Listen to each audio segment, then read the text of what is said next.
is kind of ancestral. Like, like all the chefs either, they collab together, work together. Is that kind of how that came? This friendship before Rye Society came to fruition between y'all? Is like y'all always hung out because it was restaurant industry folks, or did y'all? How did that materialize and then stayed like that despite the fact that you traveled all over the place? We knew each other quite well in New York City, but then when Jerred moved away, I think we had completely lost touch. I don't even know if we were friends on Facebook, to be honest. Suck it. So when I was working at Brasserie 1010, I was there running a brunch, or I might not even been working, but I was there. Right. And his family, who lives in Boulder, they'd all come in for brunch. I think it was around Thanksgiving. Right. And this is 2015, so it had been probably 5 or 6 years since we'd seen each other. And we're like, hey, how's it going? It's great to see you. What's going on? Didn't talk again for a little while. I was fortunate enough to see his parents often because they would come into the restaurant. I saw a press release regarding Rye Society, Thanksgiving of 17, something like that, and I reached out to him. I was like, it's super cool what you're doing. Next time you're around, let's get together and have some coffee and let's talk about it. I was running restaurants in Boulder and having a relatively good time, and I was like, I just want to talk about it. But we both seemed to be on the same page about wanting to work together again, and we found a way. You have to spend a lot of time with your partner in crime in this instance, and like I have to deal with so much fucking time with Chris. So you have to be able to have that relationship, like after it's kind of like friends you hadn't seen in a while, like, we haven't seen each other in 5 years, but we picked up right where we left off. And it seems that y'all have gained a wealth of industry knowledge, and where y'all picked up and was a gnarly idea. How did y'all come up with Rye Society? So, it's a branch out of Jerred. I happened to come on. Don't procreate, kids. I happened to come along at a perfect time to work on, putting together the nuts and bolts of the operation. But, Jerred could speak a little better to the actual, birth of the concept.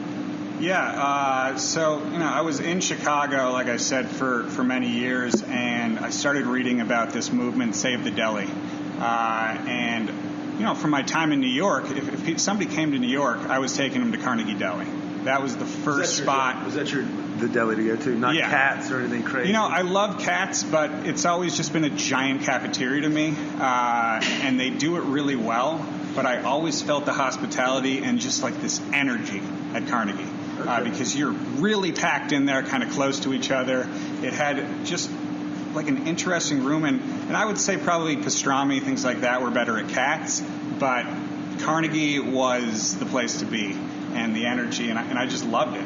So where exactly is Carnegie? Like compared? Chris is our New York guy. He goes over. So Carnegie is no longer there. Okay. It was on 57th Street and 7th Avenue or 6th Avenue, I think it was. Right. Right around the corner from Carnegie Hall, the concert hall. Yeah. So that's the closest landmark. Central Park was about 3 blocks north. And my thing with Carnegie as well is that it was definitely a little more of this is the Jewish deli, like all the sandwiches were named after Jewish celebrities, the Woody Allen being the most famous. And, if you brought someone there and the sandwich hit the table, their jaw dropped, but their eyes got huge because how can you eat this sandwich? And that's one of the things that led to the demise of the deli, unfortunately. But, it's definitely one of those things that when I think of the New York deli experience, I kind of toss up between Carnegie Deli and Katz's for sure. Right. So if you read through the history of the Jewish deli, there was thousands of them in New York, like 1930s, 40s, things like that. And yeah, like Ross said, there was definitely a demise. And I think part of it was pastrami prices, corned beef prices, things like that went up astronomically high because it wasn't this cheap cut of meat anymore. And then the other thing was people's diets ended up changing. And so what kind of left behind were these institutions. They were serving giant sandwiches that were kind of sticky, not great.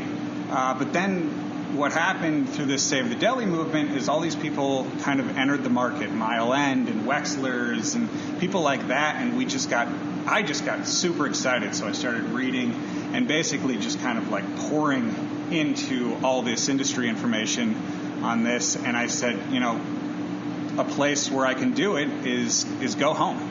I was thinking about opening in Chicago, and I said, it just doesn't make sense to open a Jewish deli in Chicago when we have all this history here. You look at the wall, we have Rosen's Grocery was my grandfather's place. Oasis Drive-In was my grandfather's place on my mom's side. in this neighborhood, over 100 years ago, Morris Klosner opens Golden Rule Dry Goods over on 38th and Walnut. He opened that in 1922. So I had all this amazing kind of history here. And I also have, my mom has 4 sisters, and they're all amazing cooks. And so I had all this knowledge there, and I said, this is what I have to do. And so we came back and started looking. And in this long lineage of Rosens and Klosners, did y'all perhaps develop a quarterback that just got traded to Miami? No, unfortunately not. But it's anytime a good Jewish athlete comes along, you're like, I hope he does well. He was called the Chosen Rosen. Oh my God! That's his nickname. I hope he does well. He's going to be the next Sandy Gold. He's going to be the next this. Because we need like more cool. We need more cool Jewish guys, basically.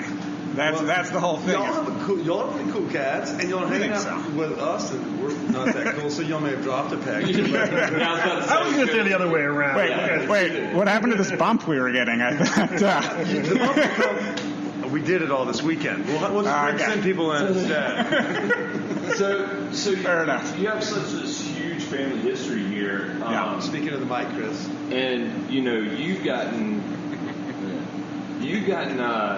been classically trained and things like that. But do you carry a lot of your family recipes here, or we do. So down to the fact that my aunt still makes the arugula for us here, and my mom was making the matzo balls and things like that. Otherwise, we've just kind of, Ross and I basically kind of adapted a bunch of recipes, and we had a great Chef Ryan from Trillium, who was a friend of mine from back in the Colton Gray days. He came in and just did all these modern recipes for this and just kind of took it to that level. And I couldn't be any more pleased with how that turned out, because you've tried the food. It's good stuff. We are really proud of what we're turning out. Yeah, we're tasting some of these sandwiches right now. The product you put out is something you should definitely be proud of. But the day doesn't start with lunch for everyone. It may for me. Sure. But y'all start this party off in the morning, and right. So y'all are kind of working. What made cold brew? Was it because we're in hipster neighborhood like RiNo? But is that a regular thing in a deli? Like, I'm a Gentile from Mississippi. If y'all could have pegged. We don't have a lot of fucking delis down there, so I'm a little bit out of the loop on that. Was a big thing when I was developing it, was trying to figure out, okay, how do I make a Jewish deli that is relevant for these times? And how do I make it so we're paying homage to the past, but we're keeping up with what people want now? And so you'll see the menu is kind of all over the place. My sister is a naturopathic physician, so I had her develop probably our best-selling salad, I would say, the Dr. Rosen's Bowl. And the feeling behind that was, I said to her, okay, develop something that has every single nutrient that you can get and put it into a bowl, and that's kind of how we came up with that. And so you can come here, and that was the goal, was we didn't want to be a place, we're not New York City where we can have 5,000 tourists every day through the doors. We have to serve this neighborhood, so we have to get people 4 or 5 times a week, or we're just not going to survive.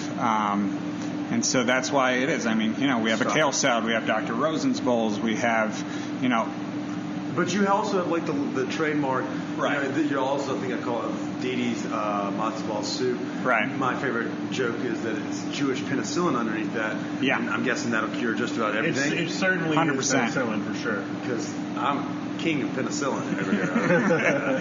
So if there's a Jewish version and it's in food form, right, you found yourself a winner. But yeah, you do. And so like you mentioned, your sister came up with that creative, and for our healthy listeners like Fat Guy in Denver, that salad has like sweet potatoes and mushrooms, and it's got like that curry and like quinoa, like you're bringing that, but then we're also like,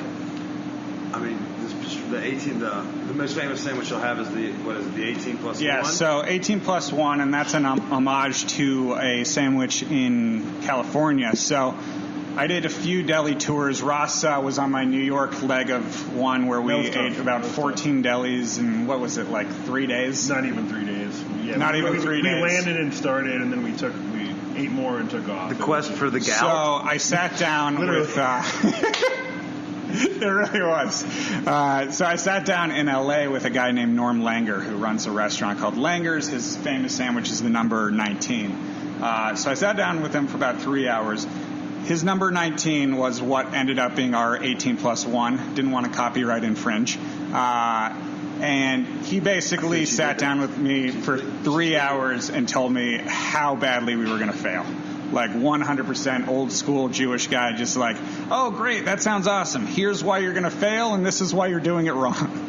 And so I had to name a sandwich after him. And that sandwich is good. Did you zig when he told you to zig? To ensure, I mean, we can't speak highly enough of how successful y'all been, at least in year one. So suck it, Mark Landers.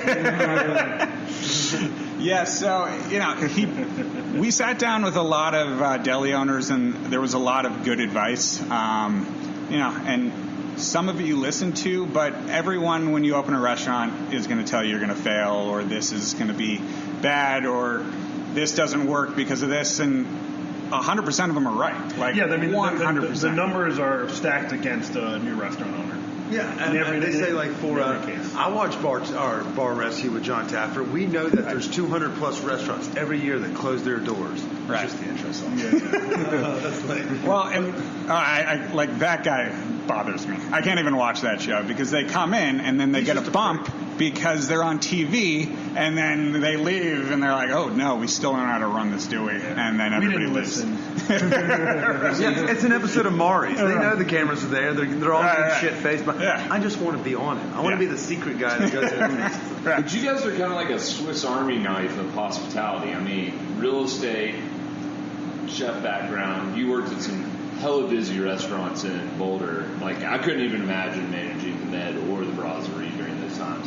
So, I mean, you come from a good background. And, I mean, the New York scene is hustle and bustle, so y'all kind of get to relax. I mean, we get to chill at 4 o'clock today. That's Yeah. It's a different world. I mean, when I was managing in New York, I remember going 17 days straight on the opening. I think I've told Ross this story. We're going 17 days straight, and I'm so tired. And I think it was day 13, and our walk-ins were in the basement. And it was so hot, and I'm 13 days straight, so I just, sit down there in the basement, and I fell asleep in the walk-in.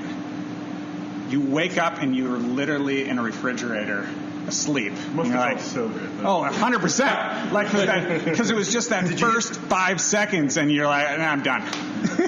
And if it's like one of the kitchen workers comes down there to hit his wani and get high, because it goes out the vent. That's where I worked at the back. I was a back of house guy as well. And that's where you hide to get high. Yeah, it sounds like you. I was a line guy. I didn't work in a lot of Michelin stars. You sound like you worked at Waiting. The restaurant I worked at was identical, and I would probably identical to Waiting. And I was on par with the Andy Milanakis guys that huff all the 100%. The whipped cream. They're just behind the trash cans huffing. Yeah. So if there is any restaurants out there that need a real hands-on worker, give podcast a shout. We're over here.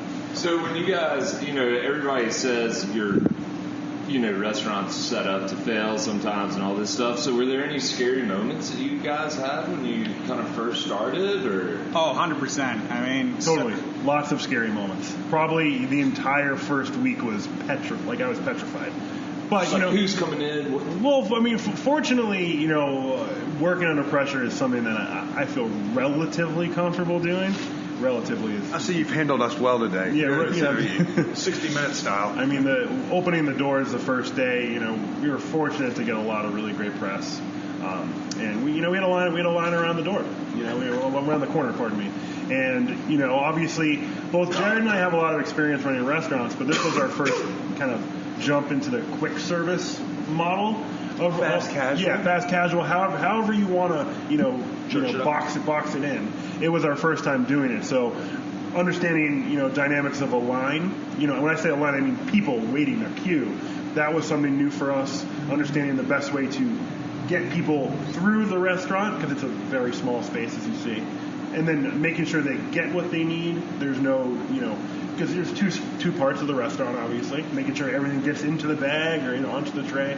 All those things were very, very, very difficult for us. But I think the key was that we didn't, at the end of the day, close the door and go home. We sat down and we analyzed what we did well and what we did poorly, and we continually pushed